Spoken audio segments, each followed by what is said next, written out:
Fala meu consagrado, beleza? Eu sou o Billy Souza e seja bem-vindo ao canal Data Análise. Nesse vídeo eu vou analisar o primeiro episódio da primeira temporada da série Peaky Blinders. Essa análise será feita observando a história contada no episódio e não sobre a parte técnica. E também gostaria de dizer que é a primeira vez que estou assistindo a série Peaky Blinders. Então, por favor, evite comentar spoiler nos comentários, beleza? Quero lembrar a você que as análises serão divididas em partes, porque como será uma análise detalhada, não teria como eu fazer isso em apenas um vídeo, porque o vídeo sairia muito longo. Então já saiba que provavelmente eu irei ficar analisando por muito tempo o primeiro episódio, ou talvez não. Se você está conhecendo o canal agora, peço que você inscreva-se e ative as notificações.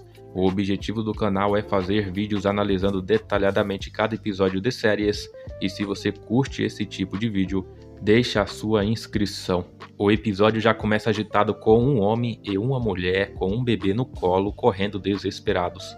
Ele apressa ela e diz que os caras iriam matar os dois caso não chegasse a tempo. Logo em seguida, a mulher pergunta para uma outra mulher se ela ainda estava amamentando. A guria confirma que sim e depois aparece outro homem perguntando o que estava acontecendo. O cara que estava correndo desesperado junto com a mulher diz que os caras chamaram por ela. Ao ouvir isso, o cara fica apreensivo e a cena acaba. Nessa primeira cena não fica muito claro quem são essas pessoas que eles têm tanto medo, mas durante o episódio fica mais fácil de entender o desespero dessas pessoas. Na próxima cena é nos apresentado o protagonista da série, Thomas Shelby. Ele aparece na cidade montado em um cavalo e quando as pessoas notam a presença dele, todos saem correndo para se esconderem. Só aqui já dá para perceber que esse cara não é flor que se cheire. E o cara que estava correndo junto com a guria aparece na frente do Thomas e apresenta a mulher para ele.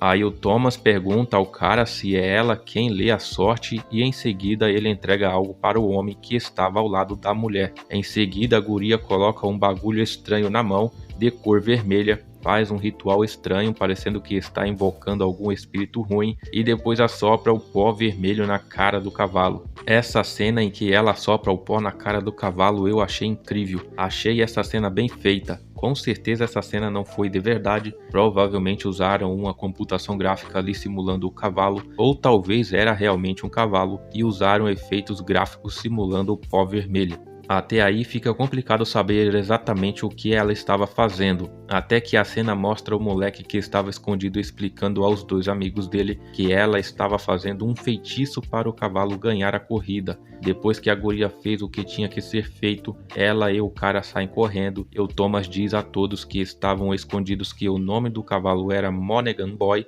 e que a corrida seria na segunda-feira às 3 horas em Campton. E que eram para todos votarem no cavalo e que não eram para eles contarem para mais ninguém. Provavelmente ele deve ter se referido ao feitiço feito para o cavalo e por ter pedido a todos para votarem no Monaghan Boy. E ao dizer isso, ele vaza embora e logo de cara o episódio nos apresenta o local e o ano que se passa a série, que no caso seria em Birmingham, na Inglaterra, no ano de 1919. Na cena seguinte não acontece muita coisa, apenas mostra o Thomas voltando para a casa dele, mas por outro lado, o episódio nos apresenta um pouco sobre a área em que ele mora. O local é sujo, parecendo abandonado, as paredes são pretas e logo de cara já dá para perceber que o local é poluído, há fumaça para todos os lados, por onde ele passa todos na rua cumprimentam ele, mas ele não responde. Essa cena com ele retornando para casa só foi para mostrar a nós um pouco sobre a área mesmo. Ao chegar em casa, o Thomas encontra uma criança sentado em uma cadeira e quando a criança vê o Thomas, ele joga algo no fogo. Não sei exatamente o que era aquilo que ele jogou, mas quando o Thomas pega algo no chão e mostra para o moleque, parece ser um cigarro. Provavelmente seja, até porque a maioria dos personagens dessa série são fumantes. Aí o moleque diz que o Arthur está bravo como o diabo e o Thomas diz o que um menino de 10 anos sabe sobre o diabo. Aí o moleque diz que vai completar 11 anos no próximo domingo. Bom, aqui já descobrimos a idade do Piva. Na cena seguinte, Thomas entra em uma sala cheia de pessoas e em seguida alguém chega nele e mostra um caderno e diz que todo mundo está votando no Monaghan Boy.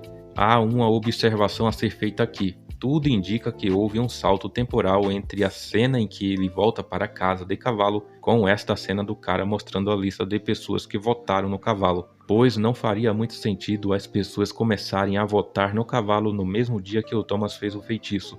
Provavelmente houve um salto temporal nessa transição e não sabemos quantos dias se passaram desde aquele período. Em seguida aparece outra pessoa chamando Thomas em um tom grosso e Thomas vai até ele e entra em uma sala. Aqui conhecemos o Arthur e ele está bravo porque soube que o Thomas tinha ido consultar uma chinesa para fazer feitiço para o cavalo. Não sabemos exatamente quem contou isso para o Arthur, mas segundo ele, alguém disse que viu o Thomas na área dos chineses. Thomas diz que as pessoas tinham que ter motivos para apostar e que as pessoas disseram que a guria lá era uma bruxa. Arthur diz que eles não mexem com chineses e diz que os chineses têm a gangue deles. Aí o Thomas diz que ele e o Arthur já tinham combinado e que ele seria o responsável por atrair novos clientes. Aí o Arthur pergunta para o Thomas: e se o Monaghan Boy ganhar? Você acha que poderia manipular o resultado da corrida e tal? Aí continua dizendo ao Thomas se ele acha que eles são páreo para os chineses e para um tal de Billy Kimber. Só aqui já dá para notar que esse Arthur tem medo desses chineses. E o Thomas responde dizendo que ele apenas pensa e que o Arthur não precisaria pensar. Aí depois de dizer isso, ele vira as costas e em seguida o Arthur diz que ele recebeu notícia de Belfast. Aí o Thomas, ao ouvir isso, fica parado.